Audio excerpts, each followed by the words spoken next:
Don't ever disrespect my GOAT. That's the one. That's number one. Don't ever disrespect my GOAT by calling him a fucking rat. P. Diddy tried to blow up his car and kill him. I'm testifying, nigga. I don't give a fuck what you want to call me. I'm testifying, nigga. Also, look at this picture I made of Kid Cudi. Aura! Yeah, Aura. I made this picture mad quick in Photoshop. Aura. Okay? Aura. Let me minimize that. Oh, and I posted it and tagged him. I just hope he sees it. Okay, let's get to it. Diddy trial. Kid Cudi speaks out after explosive testimony. Cudi, did he do it? Cudi, the did he jurors do saw it? the actual cut, the hole in his Porsche, and then they saw the damage done from that Molotov cocktail where the red interior is ruined and darkened by the fire that started in his car. Cudi, throughout his testimony, Not the Porsche topless. Pull up in my Porsche topless. They really tried to. insinuated that it was Combs. Night terrors every night. Kid Cudi, who arrived to court in jeans and a leather Waking jacket up while smoking to a the cigarette, sky. claims he was the focus of Diddy's jealous rage while he briefly dated Cassie. Bro couldn't even date Cassie in peace without being attempted murder. He testified he and Diddy met up months after the alleged car bombing at the Soho House in Hollywood. People started laughing in the courtroom as he's describing how he first sees Combs. He said, I entered this room and Combs was looking out of a window with his hands behind his back like a Marvel supervillain. At the end of that Nah, bro. Cudi's so funny, bro. meeting, Kid Cudi described shaking Combs' hand and saying, but let's talk about my car. And Combs said, I don't know what you're talking about. And then he just left. This is a stressful situation. I'm glad it's behind me. Shout out Cudi. The Grammy winner, whose No, real no, name is Scott no, see the- Mescudi, also testified he believed Diddy had something to do with a break-in at his house in 2011. Ain't got a soul another day, but I can't go escape what I haven't made. Nah. Sorry, y'all. Out to his home and he described seeing gifts that were unwrapped and that his dog Members was of the locked. Rage, I need to get me a fucking... Oh, I want Kid Cudi merch so bad. All I have is a concert shirt. Matter of fact, hold on, y'all. I should be wearing that. Support my boy.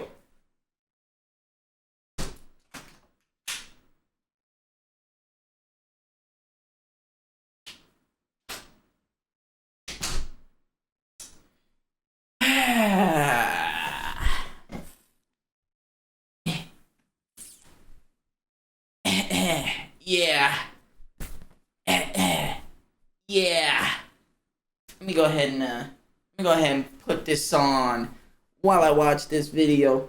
Yes, I'm putting on over another shirt. I could not care less. You know what's ironic about this shirt? Guys? Let me see. Hold on. Do I have the shoes with me right now?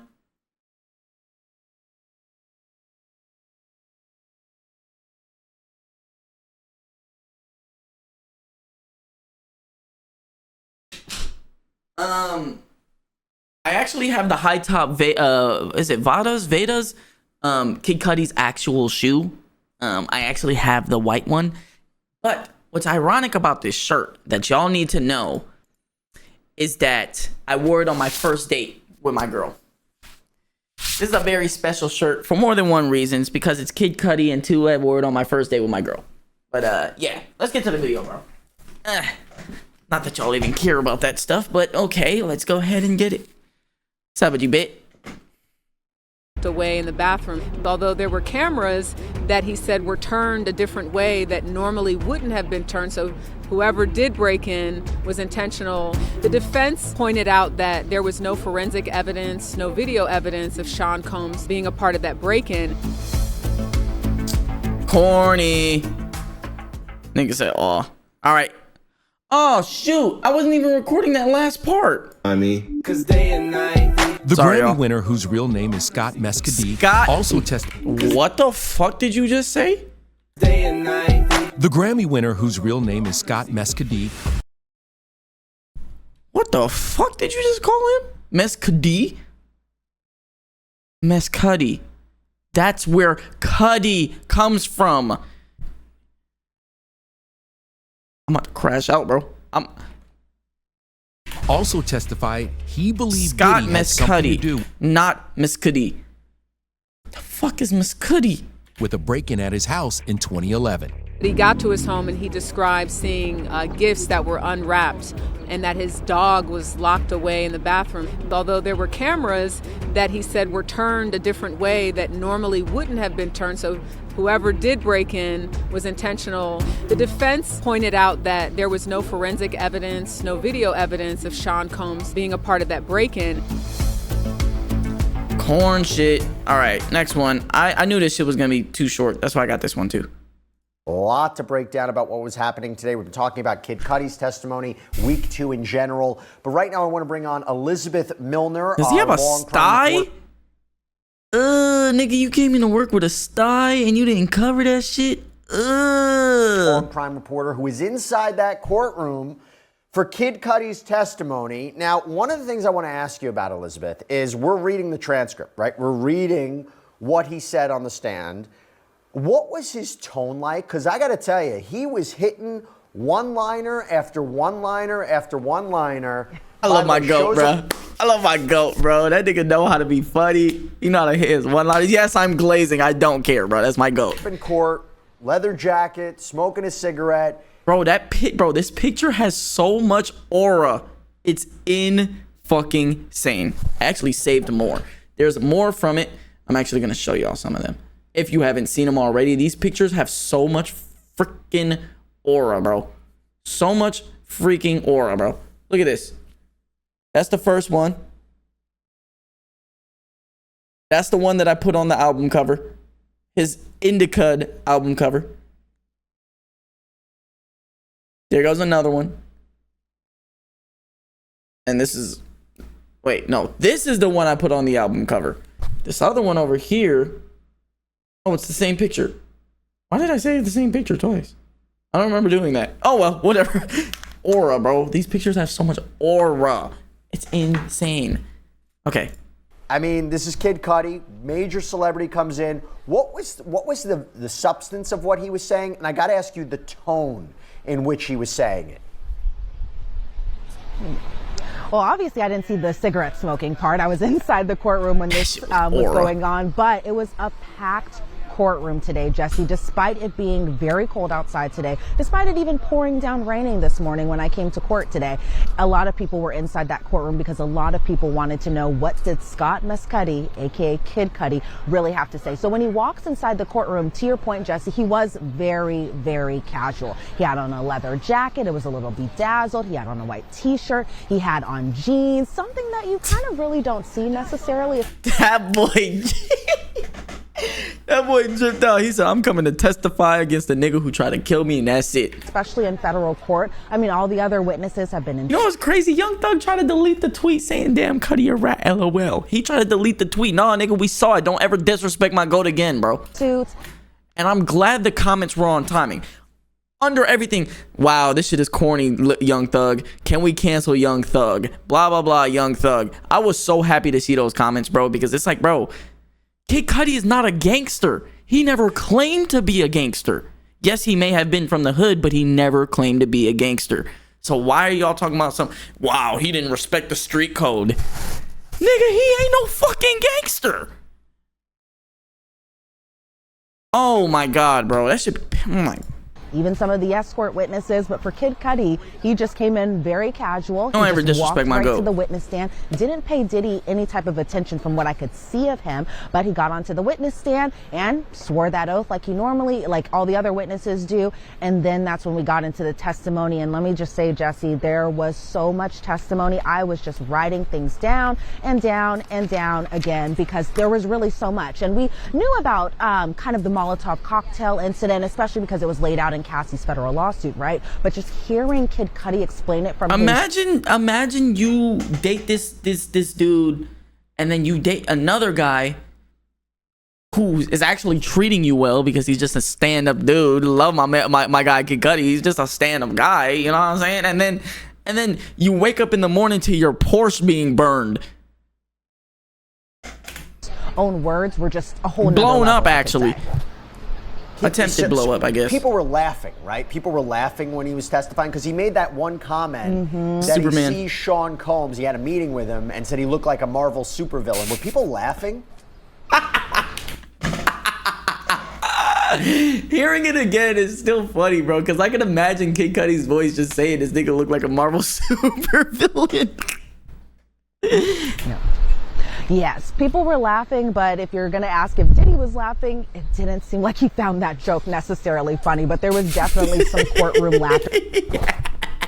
Diddy being straight face makes this whole even more funny, bro. This makes it even funnier, bro. Diddy being straight face while the whole courtroom is laughing makes that shit even funnier, bro. I need to see that, bro. I really wish they'll like, because I know court videos are being recorded, but they're only putting out like the drawing interpretations of like what it looked like. But I'm hoping in like the coming years, once this trial is over, they'll release the footage, bro, because I really, really want to hear Kid Cudi say that shit, bro.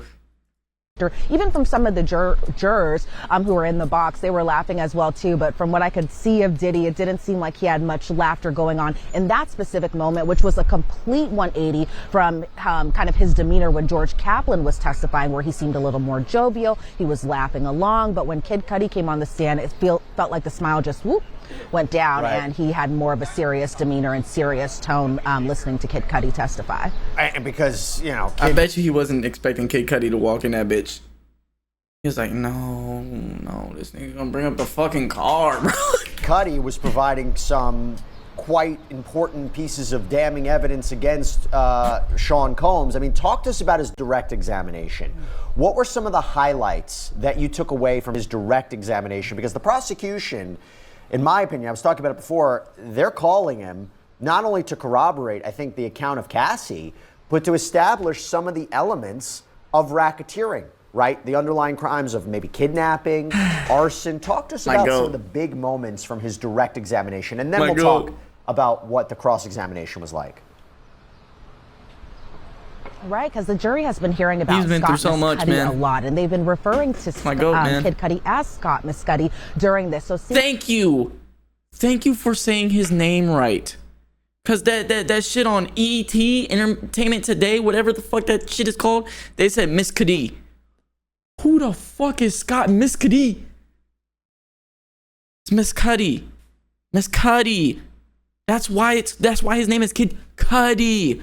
Kid Cudi in the flesh. I'm sure a lot of people wanted to know, what did he have to say about December 2011 specifically? Now, around that time frame, police actually responded to Kid Cudi's then home. He's no longer in that home anymore now, but they responded to a call about a break-in at his home. So he said that day actually started with a call from Cassie herself about 5:30, 6:30 in the morning, and Cassie relayed to Kid Cudi that Diddy had found out that the two were dating, and she sounded kind of stressed during this phone call. So what Kid Cudi did was he picked her up, he took her to a hotel called Sunset Marquis, so that way it was a little safe for her to kind of hang out there and be at that hotel. But Kid Cudi at the time said he didn't think that Cassie was even dealing with Diddy at this point.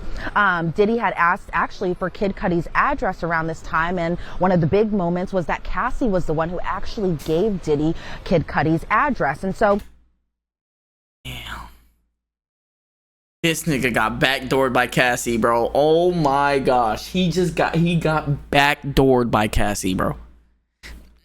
I'm joking. Please, y'all. I'm joking. It's just, this is your ex. Why are you giving your ex my address, though? Like, I'm sure she didn't know this nigga was gonna, well, maybe she did. Cause she done got beat up by this nigga. Maybe she did know he was gonna do some fuck shit like this. I don't know. Kid Cudi said he didn't know what Diddy was going to do. Then when he was at the hotel, he actually got a call, or he had spoken to Capricorn Clark, somebody that was Cassie's friend, but also somebody that had worked for Diddy. And so when Kid Cudi was speaking to Capricorn Clark, Capricorn sounded scared on this phone call, pretty much on the verge of tears, because it was Diddy, one of his affiliates, an unnamed person, and Capricorn Clark were at Kid Cudi's home. Kid Cudi was kind of describing that essentially Capricorn Clark was essentially taken by physical force to go with them to Kid Cudi's home while Kid Cudi wasn't even there. So Kid Cudi could verify that Sean Combs, aka Diddy, aka Puff Daddy, whatever we're calling him, was inside his home when he wasn't there. Kid Cudi said that he actually went home after speaking with Capricorn Clark and just kind of rushed over there. Then we see an exhibit photo of the entrance of Kid Cudi's old home. It's the home of the break-in, and you see the front gate door. And he described his neighborhood. Look at this nigga.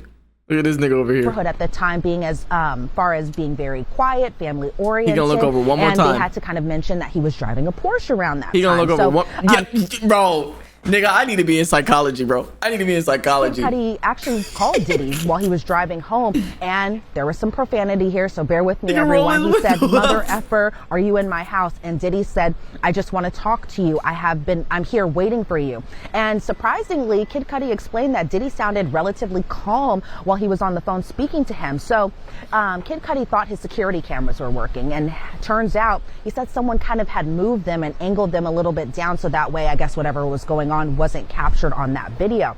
And they had moved them the opposite angle, and said Kid Cudi verified he wasn't the one who moved those security cameras. But when he got home, okay, Jesse, nigga, the car is unlocked. Beep, beep, beep, beep, beep, beep. Like, how many times you gonna press unlock on your Toyota, nigga? The car's unlocked. he said gifts were open on the kitchen counter. Stuff was pretty expensive. It was from Chanel. And that his dog, surprisingly, was locked in the bathroom. Now, his dog normally roams around free like a lot of our pets normally do. I mean, my cats right now are probably wandering around. I would never lock them inside the bathroom while I'm out of home or anything like that. So I can understand why that really stood out to him as far as his dog being inside the bathroom with the door closed. But he had that dog for about a 2 because he put the dog in the bathroom because when Cudi got home, he was gonna do some shit that he didn't want the dog to see,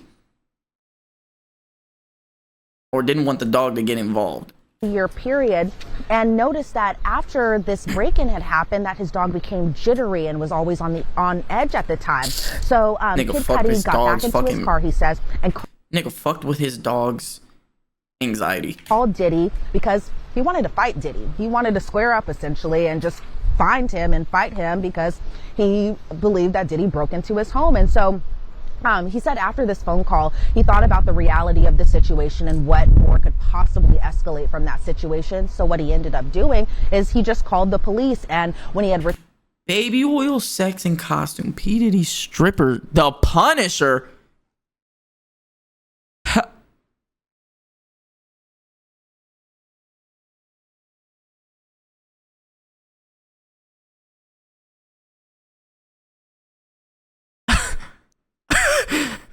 Nigga, what? Returned home because remember he was driving around looking for Diddy, essentially wanting to fight him, he says. And when he returned home, the police were there at his home. He filed a report, and then he was speaking with Cassie about the situation. Judge, and jury,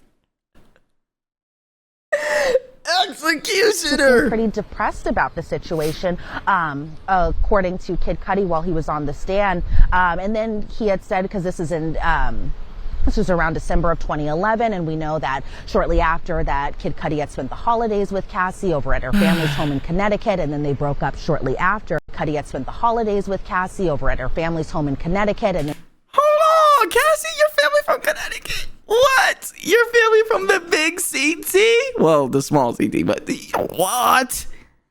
Cassie, you from Connecticut? I know I fuck with you, girl. Shit. They broke up shortly after. But the thing is, a few weeks later, January 9th of 2016, again, a few weeks after his break-in, his car caught on fire, or not even caught on fire. A Molotov cocktail was lodged into the driver's side of his car, of his Porsche, mind you. Try to blow it up. We saw a lot of exhibit photos from that Molotov cocktail being inside, or not being inside that car, but we saw the aftermath of the Molotov cocktail in the car. So we saw an exhibit photo of the damaged car. You could see a cut at the top of the roof from the Molotov cocktail. The roof was blown out. Kid Cudi had said his friend Chip, who is one of his best friends, Chip the Ripper.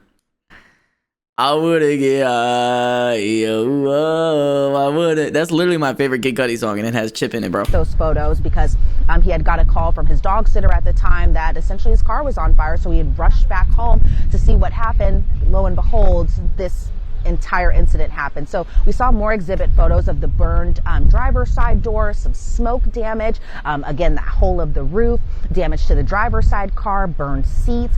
He said when he arrived home, he did see the damage to his car, and he saw the Molotov cocktail. He saw that burnt bottle on the ground right next to the outside of his car. So he said police were actually there when he had arrived home, and his car wasn't even able to be repaired after this fire. And so they had said that this cocktail was in the driver's seat, and his reaction, to your point, Jesse, earlier about him just being so casual while he was on the stand and his one-liners. Well, his one-liner for his reaction about a Molotov cocktail being lodged into his car was, "What the F?" And obviously I can't say what the F means, but we all know kind of from that. But as far as just the aftermath of it, there was this whole meeting at Soho House where essentially Diddy and Kid Cudi shook hands. Kid Cudi said that he didn't necessarily believe Diddy when Diddy had said, Kid Cudi had said something along the lines of, "What are we going to do about my car?" And Diddy said to Kid Cudi, "I don't know what you're talking about." But as we ended the redirect, because there was some cross-examination in between that essentially Kid Cudi believed Diddy was lying about this because, there were some objections thrown here and there. But he kind of snuck in there that he believed that Diddy was a violent person and was the reason behind this Molotov cocktail in his car. Just unbelievable testimony. So as I mentioned before, it not only helps corroborate Cassandra Ventura's account, but, kidnapping, arson, these are key crimes for the racketeering statute. These are exactly what the prosecution is looking for, and you could see how Kid Cudi is filling in the pieces of that. And by the way, having Kid Cudi, a star of that, I don't know how much the jury actually knows about Kid Cudi, but having him testify, that's compelling for the prosecution. Although I will tell you, I thought it was interesting what the defense was trying to do with him under cross-examination. What were some of the highlights of cross-examination? I believe it was being conducted by Brian Steele, who, as we know, no stranger to high-profile people in the music industry. He famously represented Young Thug in his trial. What was the cross-examination about there? Crazy. This is probably why Young Thug said that, because he represented Young Thug. Calling Kid Cudi a rat is fucking corny, bro. You act like Kid Cudi was this gangster ass nigga who repped the set and this, that, and the third. No, bro. No. If you were like, what's crazy is Thug is like a Kid Cudi fan. So you would think he would know that. Well, another time we could actually see Brian Steele in action, because so far we've only seen him cross-examine one other witness, and that being Officer Israel Flores, one of the first witnesses called in this trial. But we really got to see Brian Steele once again in action, and he has just... I saw this one tweet. It said, some people are put on this earth, or some, fuck, I forgot how it said, but it was along the lines of like, y'all are finally realizing that some black people are put on this earth to hold other black people back. And it was in response to Young Thug calling Kid Cudi a rat. Just such a different tone from some of the other defense attorneys. He's not very flashy or very showy, and I don't mean that in a bad way or anything like that. He's really just straight to the point. It doesn't seem like when he's cross-examining a witness, it's because he wants a reaction from the audience, and the audience being the gallery or any of the jurors. He really just kind of wants to get straight to the point with the cross-examination. And so what he was getting to under cross was that there were fingerprints taken. There was DNA collected. However, this DNA came back to a female, according to the defense. However, there was an objection. That objection was sustained, so that part will be kind of struck. And then he was kind of essentially gearing this a little bit more towards Cassie. Brian Steele had said something along the lines of, "Cassie played you," and Kid Cudi responded, yes. Brian Steele was asking Kid Cudi about his music career and how popular. Steele said something along the lines of, "Cassie played you," and Kid Cudi responded, yes. Brian Steele was asking Kid Cudi about his... He responded yes to Cassie played me? I mean, like I said, bro, it seemed like she backdoored that nigga. You gave your ex my address without even asking me is crazy. His music career and how popular he was, especially around that time frame. And, around that time frame, I was still in high school. But Kid Cudi was so huge around that time. I've actually had an almost identical situation. I tried dating this girl in high school, and she had this ex. And I had invited her over once to study, and this nigga texting my phone, acting all buff and being like putting up this bravado or some shit. Nigga, I don't say this a lot, but do you know where I'm from, nigga? I was like, bro, I said, I dare you. I dare you. Come over here now. I said, come over here now. I dare you. And let me tell you what would have happened. Either I would have fought that nigga, probably would have beat his ass, or my homies right next door probably would have saw this shit, would have came up to back me up, and that nigga probably would have hopped in his car or left, or he probably would have gotten his ass jumped because, like, this nigga came over here with the problems. I didn't start nothing, bro. I ain't start nothing, bro. Almost got backdoored my damn self. Just because I invited her over to study, bro. Yes, I did like her, but I didn't fuck her. I ain't do no crazy shit. I just invited her over to study. That was like step number 1 in trying to date her. I wasn't actually like using that to be like a date. Like, we dead ass just actually studying, bro.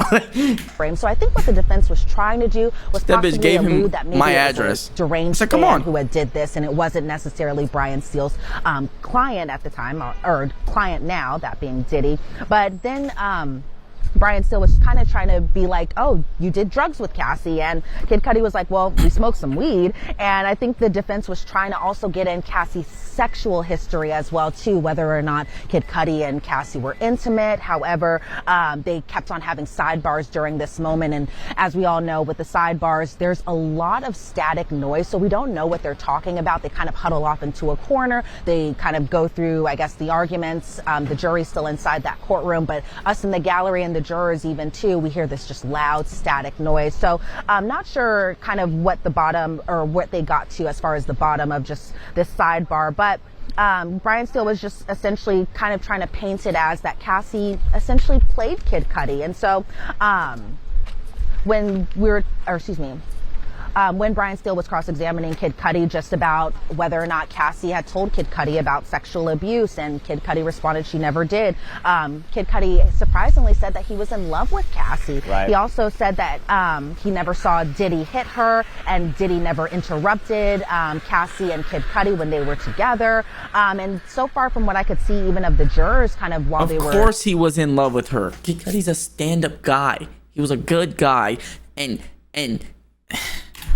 while Brian Steele was just happened to date a fucking demon, bro. And in Kid Cudi, the jury seemed very engaged. Or rather, a girl with demons. With this testimony. I mean, they're always engaged, but you could really tell that they were super engaged about this, probably especially after seeing those exhibit photos. Then we kind of get into the Soho House meeting, and that was the meeting where Kid Cudi, Cassie, and Diddy himself all got together. They all kind of just hashed everything out, and that was surprisingly the last time Kid Cudi had seen Cassie. And so Brian Steele was asking Kid Cudi, you know, I would have did the same thing too. I'm not gonna lie. I probably would have been like, okay, you gave this nigga my address. Now he at my crib. Now he set my car on fire. Now you want me to meet with him? Yeah, bitch, I'm off of this one. I'll meet with him, and then we're breaking up. I'm cool with this. You can have her, nigga. You can have her, nigga. I don't. 2 different lives, and Kid Cudi responded yes. And so then they kind of ended the cross-examination as far as Cassie was the one who gave Mr. Combs your address, and Kid Cudi responded yes. So those were some of the biggest highlights of the cross-examination. Obviously, I took a whole bunch of notes so I could really get into the weeds of it, but I know for time and everything like that, I can't say everything right now. well, you do provide such incredible detail, and we appreciate it because there are no cameras in there, but I know you have to head back into court. Oh, Look, there are no it seemed cameras. to me that they were really trying to assassinate Cassandra Ventura's character, questioning her motives, questioning if she's manipulative of both Kid Cudi and Sean Combs, the burner phones, things of that nature. Damn. So, a lot more to discuss. Elizabeth Milner, thank you so much. I know you have to head into court. Great reporting as always. Thanks, Jesse. Now, we're going to continue the conversation in a minute. All right. Look, man. Don't disrespect my nigga, all right? Don't disrespect my nigga. Because that's when it become a problem.